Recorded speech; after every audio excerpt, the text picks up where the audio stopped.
I'm Eric Paul Johnson. And I don't have to tell you my name. Now, I guess, The Constitution says I don't have to tell you. In fact, I pay your salary. So you tell me your name and badge number. all right. No, that's fine. I'm not going to violate the Fourth Amendment. I'm not going to have you pee in a cup for me or anything like that. So you don't have to. I'm Bob. So we can move on And I'm a good citizen traveling in my vessel. then. Well, now we I'm may Eric Winsenson. now we may have to call some people out. Do they have white coats? Yes, they do, and they have Okay. it so it gives you a nice hug all Oh, the time. okay. Yeah. Okay. So back from Thanksgiving break. Move. Oh, come on. Thank you. We get comments for one day, and I think that will bring us right up to date. Yes. Yep. Bill As Close long used to as say, your movement gets a little bit smoother over there. yeah, as Bill Close used to say, things still going? Okay. I, things are flipping out here. I think things are flipping out over there. First up, we're going to start with a voicemail. And I wish I could play this through the Zoomcast. I hope the microphone will pick it up. So here we go. Be able to. Yep. Hey there, this is Andrew Kelly. I left a Facebook message. I posted it up and kind of like a critic review of the show. And I almost want to apologize, but not at the same time, if you know what I mean. I'd like to say what I said might have been a little close-minded myself. I did find myself going, how could they not like Point of No Return? You know what I mean? I just love that song. A lot of the songs. There's not a lot of songs other than on No Answer or E.L.O., depending on what side of the ocean you're on. There's not a lot of songs that I hate except for the songs on that album. So that's why I'm so quick to say, are you kidding me? They don't like that song? You know? And you two have kind of a very smart aleck sense of humor, and so do I. So just some of the snarky things, I was like, how could they say that? You know, my poor Jeff. You know, but I mean, I didn't expect for people to. I was just saying, you know, hey, what does other people think about that? And I didn't think other people would say, oh yeah, who are they to criticize? Blah blah blah blah blah. And then now I look like, you know, I've got all these disciples saying all these terrible things, and I didn't mean for that to happen. I went ahead and I watched that Zoomcast and saw you guys give your little take on my comment, and I respect your guys' opinions, and maybe I shouldn't have used the word close-minded, but after posting that, I mean, I've continued to listen to the podcast, and I've watched quite a few episodes, so I mean, who am I to complain when here I am listening to them, you know? So I wanted to say a little bit, like, I apologize for maybe writing sort of review. It maybe wasn't fair of me. And keep up the good work. A lot of your guys' the sound,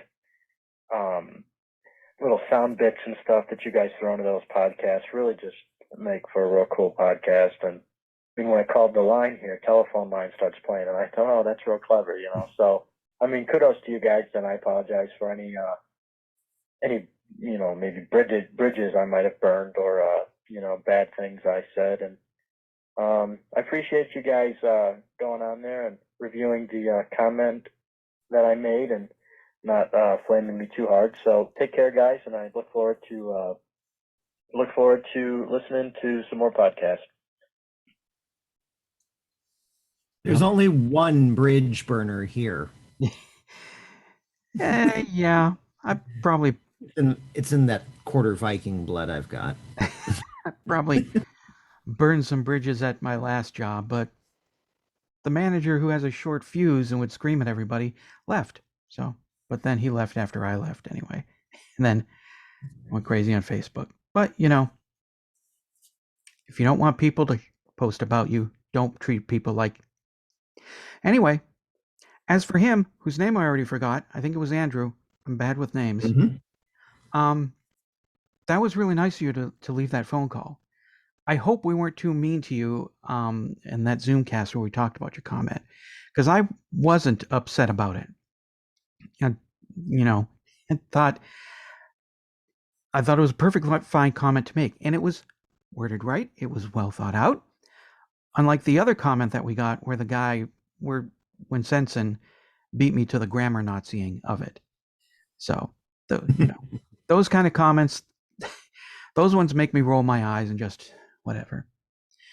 But yours was perfectly fine. I was like, I mean, I can see where he's coming from.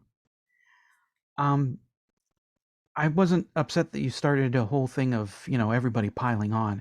I think it helped answer any questions that other people might have had about how we do the podcast and that kind of stuff. So, yeah. And I wrote him back after I heard his voicemail and told him, no, don't worry about it. It was fine. You haven't burned any bridges. And some of the people that would have been piling on, they've been piling on for quite a long time. Yeah.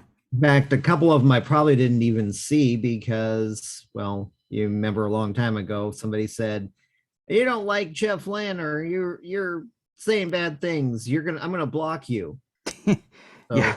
I just did him the favor. Yeah. I had no idea who the person was. And That's right. Yeah, no, we had some people who really laid into us and called us names. And, those are the kind of critiques that just kind of make me roll my eyes. But overall, it's part of the gig, man. Just let it roll away. I used to get really mad. People would criticize my comic strip. Oh, I'd lay into them. Like how Billy Joel used to be when he'd read bad reviews of his concerts, and he'd say at the concert, "Look at this. I'm just you. This guy is a." But after a while, it's like, doesn't really matter. Just do your thing and enjoy it. true. Yeah. Yeah. Yeah, I remember about how sometimes you get a little bit testy about your comic strip and suddenly change the name of it to College Voice Sucks. Well, in that case, I was all right.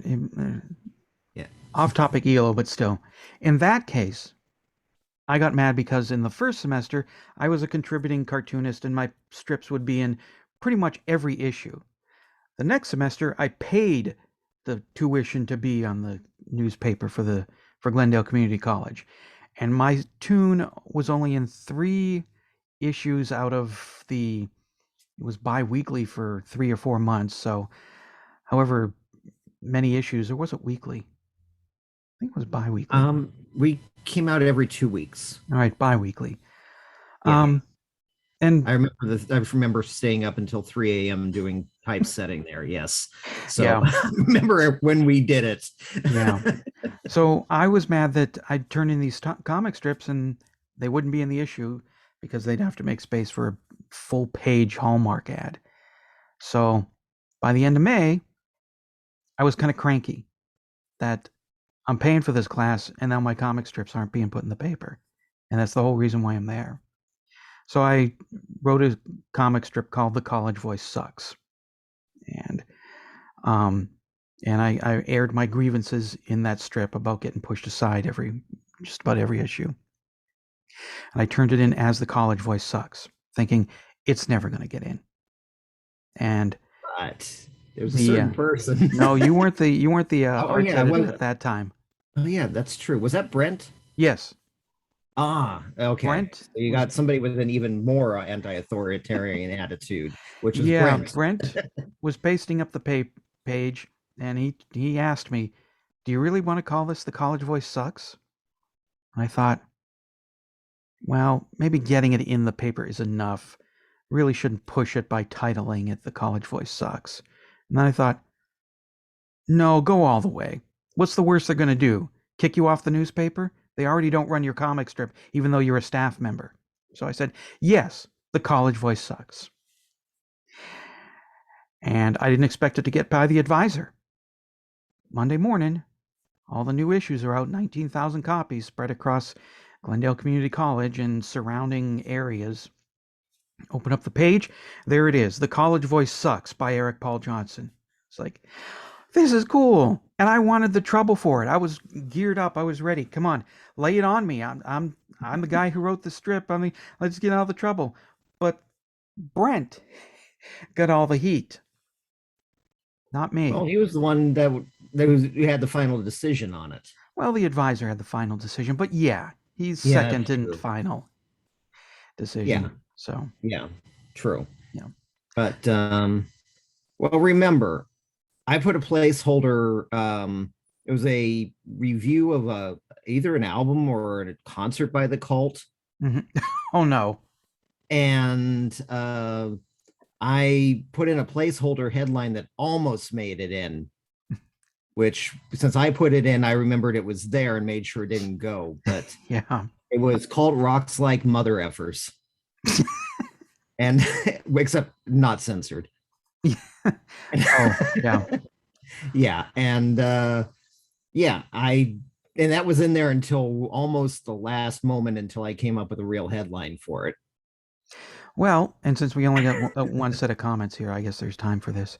I was the new editor the next semester, didn't like me anyway, so there you go. I was kicked off the newspaper. Not a big deal since I ran my own underground newspaper, so it's just. But as for your headline story, many years later, when I was on the Paradise Valley Community College newspaper, I wrote a story, a humor piece about I've moved out of my parents' house. I'm free to do whatever I want. So what do?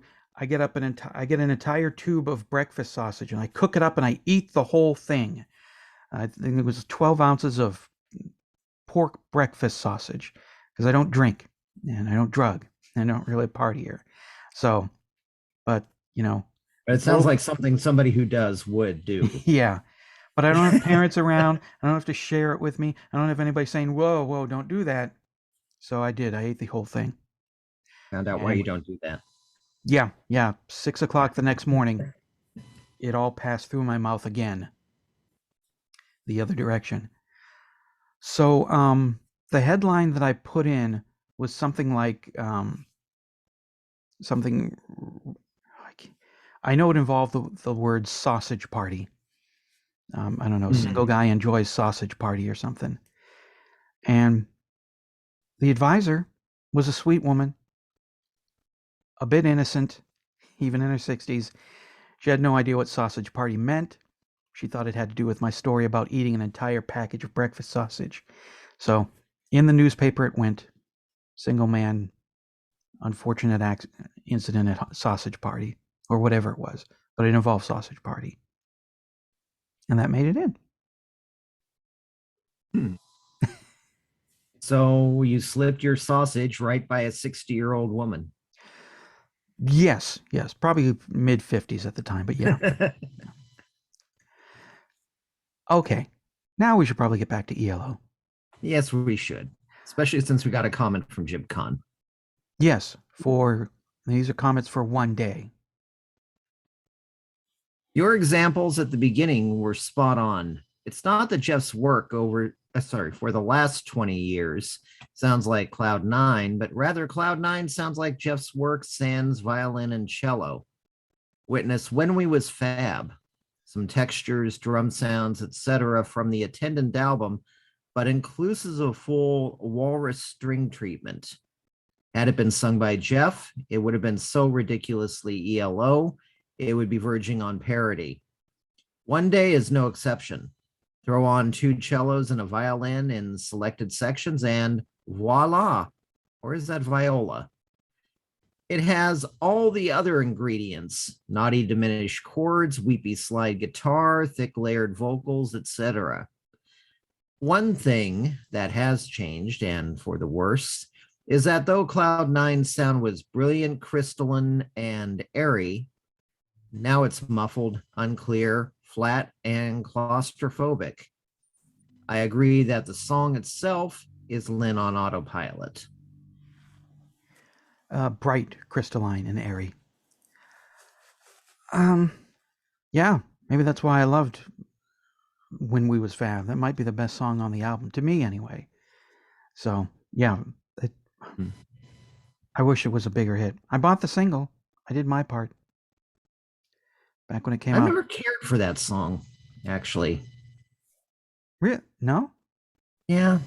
No, it seems to kind of just drag along. I mean, I can kind of see that, but I I like mean, it. got my mind set on you is more upbeat and everything, even though that one after a while. Yeah, I got y- tired of hearing that one. Yeah. You get to this song is just 6 words long. Yeah, yeah. Yeah. Mark Jealous. I was especially looking forward to your thoughts here, as I seem to remember I like this song. Then I heard it back and thought, you're absolutely right. It is dull. My memory ain't what it used to be. Obviously. Hmm. So wait, what did I come in here for? We're doing an E.L.O. Zoomcast. Oh yeah. Oh. You're up Oh. next with Corey Gomel's reply. It's back on. Yeah. Corey Gomel says, I agree with almost everything except this one crazy thing.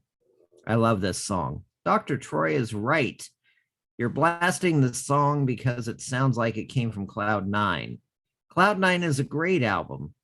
So let me get this straight. You don't want him to just recreate the old 1987 sound like he did here because he's been there, done that. But you do want him to recreate the 1977 Out of the Blue sound. So the problem is not that Jeff is stuck in the past.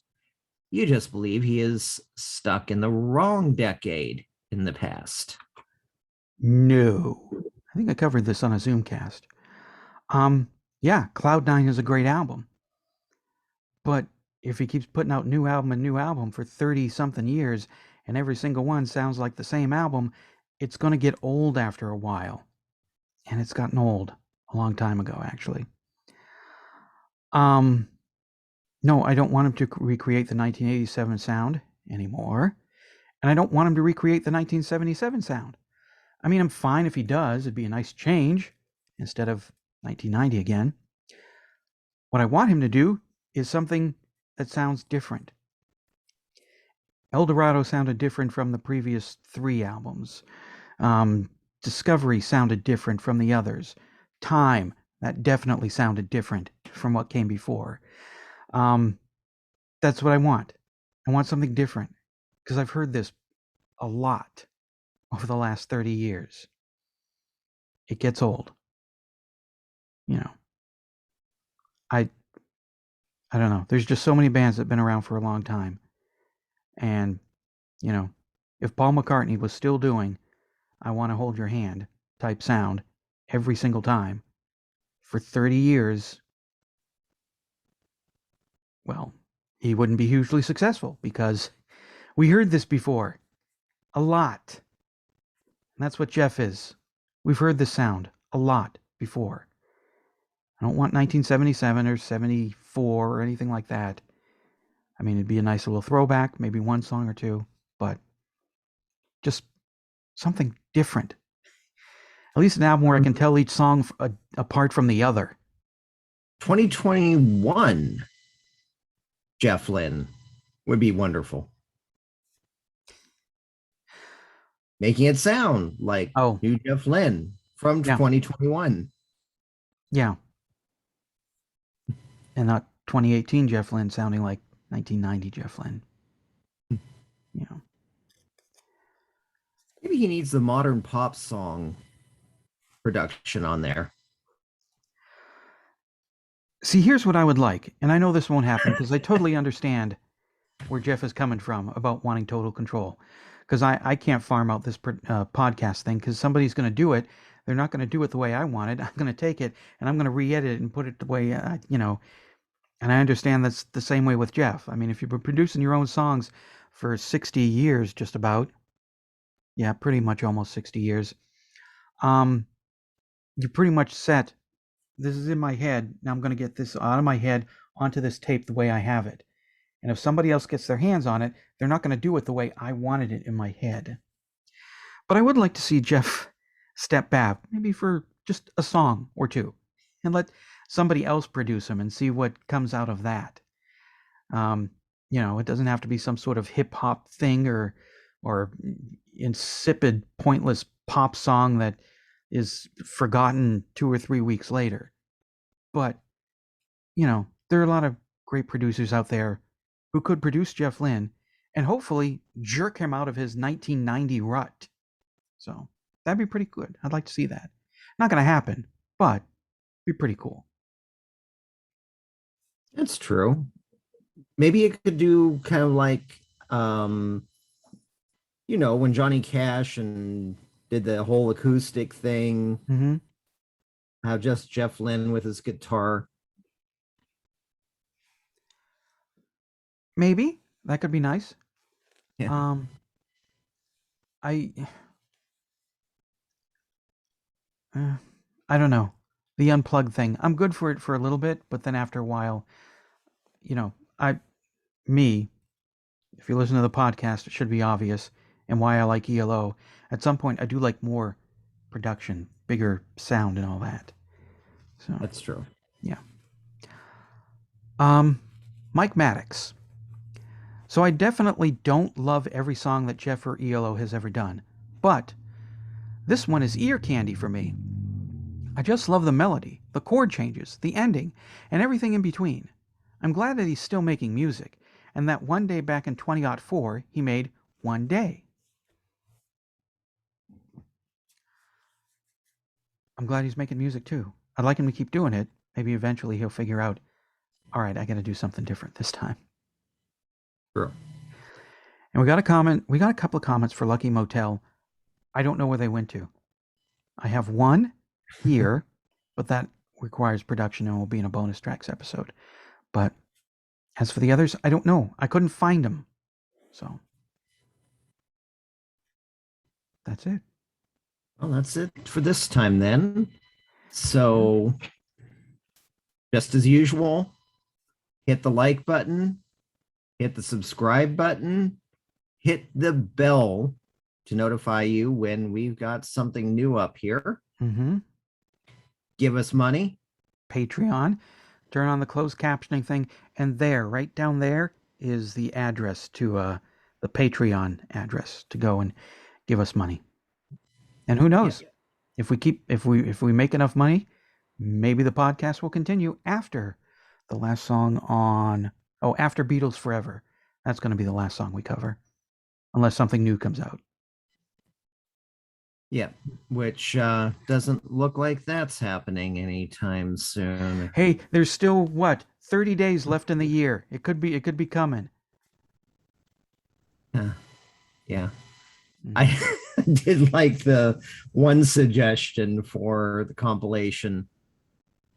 E.L.O. 50, the crappy songs. Wasn't that the last two albums? Yeah. Spoilers. Yeah. Oh, yeah, and of course I had to throw in Jungle again, just to tick everybody off. Yep. I loved it. He despised it. So, all right. I think we're done here. I think we're done here.